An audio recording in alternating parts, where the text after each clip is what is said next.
Now, listen, overseas students have been a massive business for Australia, particularly students from China. I mean, just the uni fees alone are worth $12 billion a year to us. That's massive. Don't even include all the living costs.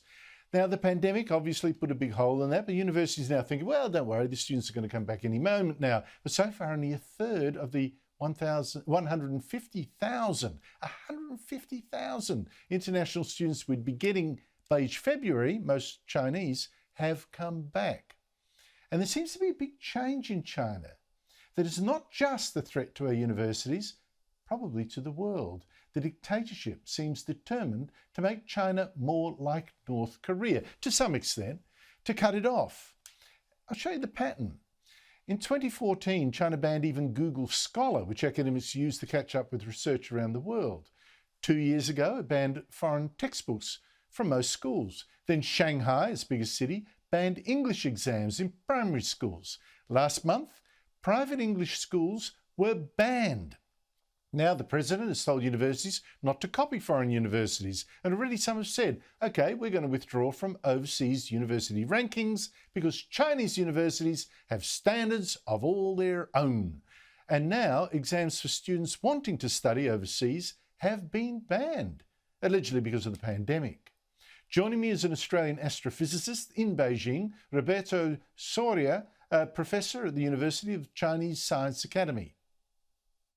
Roberto, thanks for joining me. I've just listed the various things that have happened in China, sort of cutting it off academically from the rest of the world. What do you think is going on here? What's the point of all this? Well, the point of all this is that there is an increased isolation. Probably the Chinese government doesn't want to use the word isolation. We can call it decoupling, detachment of Chinese science, Chinese culture, Chinese academy from the rest of the world. And President Xi Jinping has mentioned several times that it's important to create universities with Chinese characteristics, which serve the party and the people. Notice that he puts the party in front of the people. He wants an independent knowledge system because he points out that the Chinese knowledge system is older, it's the oldest in the world. It's important to go along. Chinese universities don't need to chase Western universities, don't need to be compared with Western universities, don't need to learn so much from Western universities. And of course, students don't need to waste their time trying to study in Western universities. It's much better if they study and graduate in Chinese universities. And that is a big change in attitude that has happened only in the last 2 or 3 years. Well, I think Australian universities should listen to what you just said, because that's going to put a big hole in their forward planning if this really does take off. The biggest move that I thought, I mean, it seems to me, Roberto, this is a closing of the communist Chinese mind. It's turning away from the world. It's almost not quite going the extremes of North Korea, but in that direction. And the biggest move that I thought China has made was last month banning private teachers, many of them foreign, from giving private lessons in English. What do you think that particularly was about?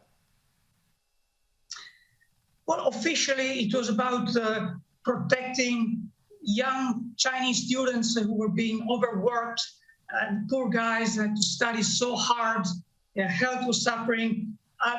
In fact, more likely is that foreign teachers, foreign tutors were giving a positive image of Western culture. It was a way in which Chinese students, Chinese young people could talk to foreigners and learn new things, and maybe have the idea of reading books in English, or maybe going to live and study outside China.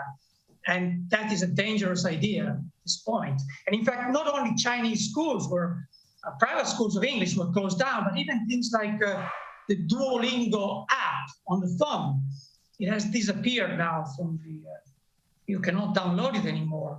So really, English is not a good language to teach and study in China at the moment.